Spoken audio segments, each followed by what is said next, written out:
You ask Tiger to calculate. This deals with finding the midpoint between 2 points.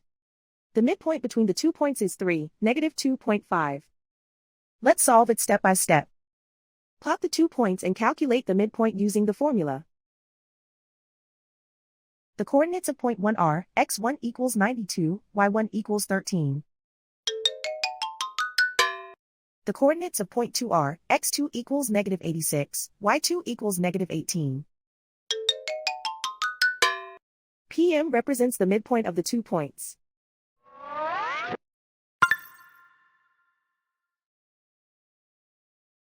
Use the x values in the midpoint formula to find the midpoints x.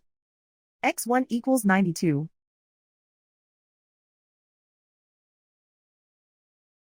x2 equals -86. Simplify the arithmetic.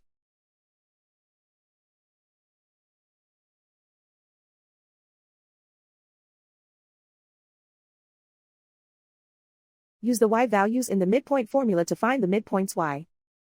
y1 equals 13.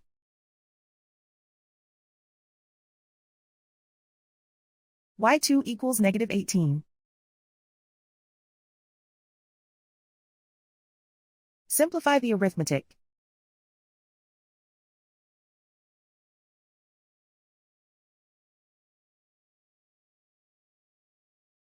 And so, the midpoint is 3, -2.5.